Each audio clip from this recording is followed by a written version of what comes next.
Okay, welcome back to the Bootleg Corner Movie Review House, and we are going right back into it with Sam Raimi's Send Help movie release, I think earlier, a month or two ago this year. And going into this movie, I was very much open to seeing it after all. It's Sam Raimi, director of 3 Spider-Man movies. I think he also did it to Doctor Strange, Multiverse of Madness was in 2020, even if that one wasn't very well received by a lot of people, but still, it's like an inspiration kind of in the industry because of his editing choice and the way he shoots his movies and all that. So I was going into this one with like an open mind, really, than trying to see the movie to see what exactly the storyline is and how basically his direction and casting choices and basically what the whole scope of the Send Help universe is going to look like. And let me just say, coming out of it, my thoughts were a lot different. Now, the first thing I want to say about this one is, like we always go with believability story. Believability, but this one wasn't crazily high. It wasn't bad. It was just up there in the middle. It wasn't nothing really spectacular about it. It was a normal story. Characters are believable, the actors are believable, and the sets and the plot and all that was just totally fine. There was nothing really outrageous, nothing really outstanding about it, and that's just the first thing you have to knock right out of the park. Now, the second thing is the editing choices. Normally with Sam Raimi, we always get some weird, or do I say nostalgic kind of editing choices, maybe the way he closes out scenes with the fade outs, and to me it was just looking a bit odd to me. Basically, it wasn't feeling like, it felt like it was just, the movie didn't mesh well with the editing choices basically to me. The multiple fade outs to black, I didn't really put my finger on the pulse of the movie, because not because of the editing choices, even if the storyline itself had some commas here and there, but the editing choices in the movie, the fading out to black, closing out scenes without any real conclusion to them to show what the character did in those moments. It felt, I don't know if it felt lazy. Lazy is what I'm going to use, but it just felt like they just wanted to rush and just close it up without actually showing what would actually happen to the viewer. So like on my own end watching it, the editing choices for this movie, a lot of times with the way they ended scene with the fading to black, it wasn't really palatable to me. Now the plot of this one follows Bradley Preston and Linda Lido, who are the only survivors of a plane crash into a deserted island, where they think it's deserted, but again we find out it's not really deserted because it's a billionaire's house that is camped up there somewhere in the hills. But like, the entire plot of this movie is 2 people crashing into an unknown and uninhabited island basically, and one of them is Bradley Preston, who is Linda Lido's boss, and she's been maligned and almost on the way to being transferred out of the office prior to him crashing into the island. Now, the events that happen in this island are the things that make me shake my head a lot, because staying on this island for more than a week or a month or so, there was no visible, real physical changes in their appearance or something. These are people who have been eating healthily, living healthily for months and years in the normal part of the world, and now they crash around into an island, and there is no real emaciation. Even if I know they were finding food to eat and they could still maintain a semblance of normalcy in a sense, because they were not really starving or such. But like, the change in diet, the change in routine, the change in regimen is supposed to show like they're supposed to be looking a bit more dried up way longer the movie progresses. And it just seemed that the only time they brought out any of the special effects were when Jinda was fighting this ball, or when they did this ghost makeup where Linda Lido was having nightmares after killing Dylan's wife. So it's just, I don't know what the casting and makeup choices were, because this was one of the things I was expecting. People are going to crash land into an abandoned and deserted, not really deserted, but like for the purpose of the story at the time, the island is said to be deserted. Even if they are finding food to eat, they are finding some sources of food and all that. Since they are not really normal, basically, they are not really having their normal routine of food and meals and reliability and all that, it's supposed to be showing their bodies in their cases. And there was no point in this entire story where I thought that was visible. The only thing that was noticeable was just maybe they weren't as clean as they used to be, but like the emaciation or like body depreciation or something wasn't really, there was no physical change that could be attributed to their stain there. That just felt, I don't know, it didn't really bad. The story was, that's why I say believability was a big, it wasn't really bad. Like you can see there's no believability in the story at all, but there was no real, he didn't really stamp his foot down to grab a hold of the story.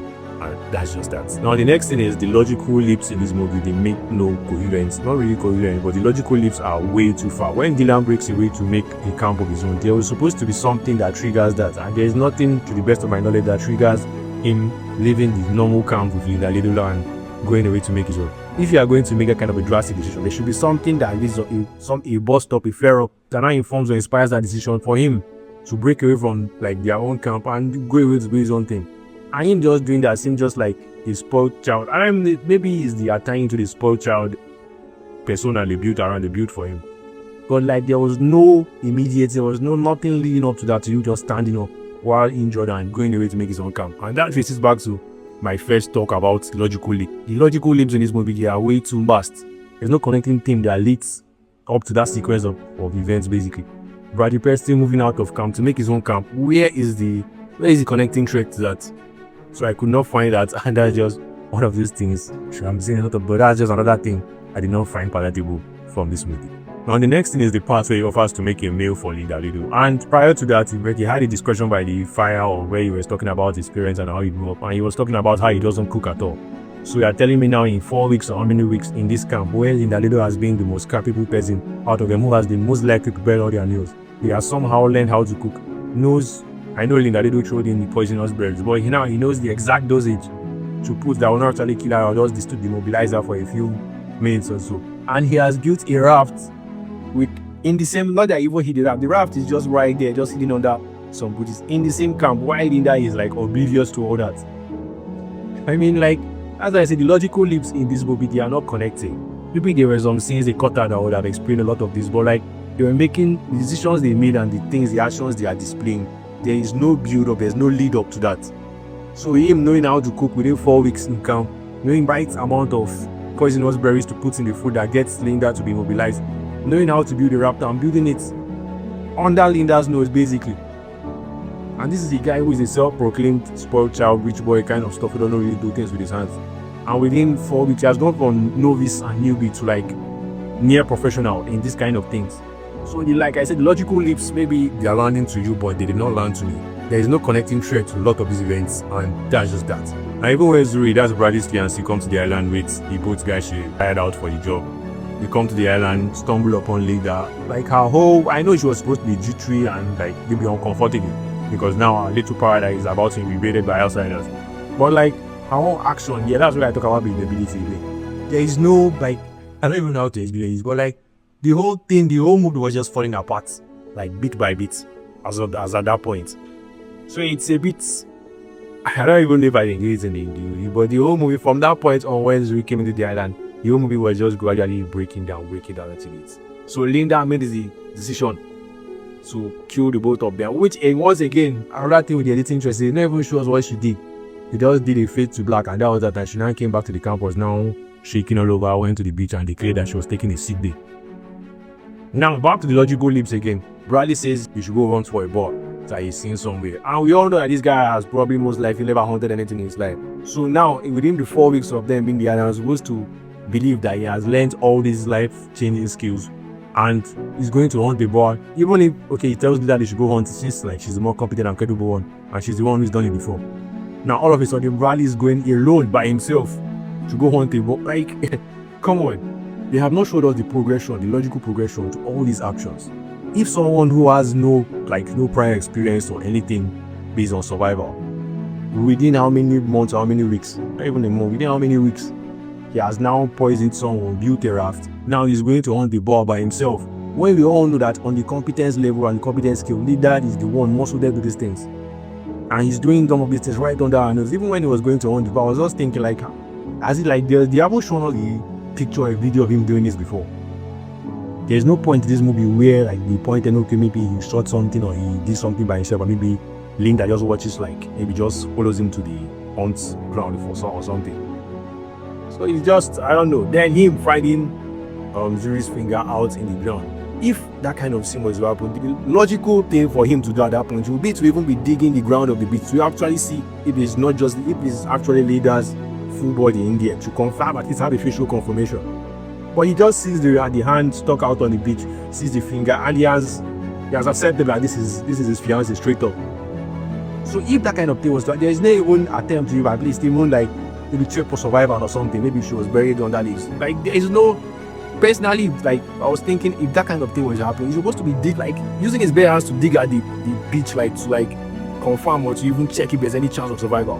For him just seeing the ring, seeing the hand with the outside the ring, I mean, it just felt too it felt too easy, it felt too nice. I don't know, maybe they're not really interested in going to another level in this movie, because like the story itself is coherent and cogent enough. Or the direction of the story, the plot line is where things begin to get a bit jittery. So he goes back, confronts Linda, they get to fighting, and she tries to give him a guillotine choke or something with her shoelace. And this is the guy who is holding the knife. So you are telling me someone is choking you from behind, you are holding the knife, and there is no point in his mind when it comes to slash or stab or something. And I know I'm watching this as an outsider who have a logical frame of mind, because him now is in survival mode. But someone is directly behind you, on your back. You are holding a knife, and at no point in his mind did he think that the knife will come will be ever used. And the knife get thrown out. The fight, the whole fight was unnecessary. It was totally unnecessary. The fight could have been ended way easier. And now he gets his hands on. Instead of even striking blows, he's now trying to choke the life out of our oppressor into the sun. Come on. That's why I say, from the boat when Zuri came into the island with the hired boat, and from then on, if the movie was ever on an upward slope, from there it just descended. He was just driving crazily down to the bottom. And the continuing events from that, when he now discovered there's actually an actual house in the island and Linda is lying to him and all that. At that point, mentally I was straight out of the movie, because everything they've shown us, like I said, logical progression, there's the logical leaps of progression are non-linear. They are jumping from different points arbitrarily, and they expect me and us, the audience, to just accept that. So like I said, there's a story in there that could be told with a different plot, but the total packaging of it, I wasn't feeling it. I wasn't really feeling it. So in the end, I think Send Help, it's just an editing, or maybe it's an editing program. Maybe they shot all the scenes and just maybe to cut it down for the runtime and all that, they cut, because the story looks like it's missing a lot of things basically. I don't know if they shot it like this or if it was edited like this, because there is a story in here, but the direction and the deliverance of all the actions and all the sequences put together makes it look as if there's a lot of lost footage from this movie. It makes it look as if there's a lot of blood. That's why I say the believability is not in the ground per se, but it's not high up there really. There is a lot of immersion. You can actually feel that these people are actually there. You can feel their acting. You can feel that they are owning their performances. But at a point, it just feels like there is a barrier. There's something missing. It was very, very much obvious to me. The jump scares they did with the ghost and all that stuff, that could have been applied to probably a lot of other different things in this movie. They just wanted to flex the VFX team or the makeup team or something. But they could have used that for a lot of other different things in this movie. So I don't really know what that VFX, the jump scare was when Linda was having nightmares after killing Yuri and the boat guy. Now another thing is, after Bradley had tried to escape, gotten beaten back by the sea when all the waves crashed upon him and broke his raft.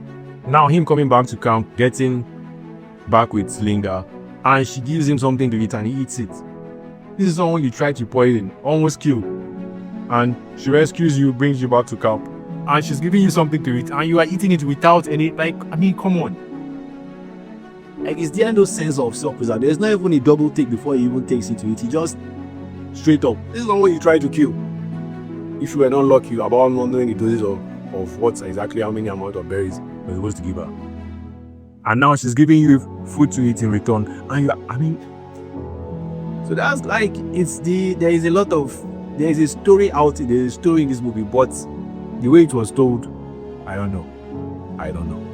So Send Help, after everything I just said, it feels like there's no even real positive outcome, positive outlook, or basically a positive feeling I have after watching this movie. So I think, in conclusion, my rating might just be very bad. But I think we can go with let's say 4 over 10. I think we can, and that 4 is just me being generous, because this movie did not really. When I was done watching the movie, I was just thinking what is this? What is this? That was just my basic feeling. And if not for the fact that the actual actors in the movie are actually good at acting and did all that stuff, maybe my rating would have been a lot more lower. But Send Help 2026, I think 4 over 10 is me being more than fair, because coming out of this movie, I was just shaking my head. This is still the bootleg record. On the bootleg record, I hit your thoughts, complaints, and all that stuff in the comment section. Don't forget to like, to share, to subscribe. Keep it locked in, and I'll be back.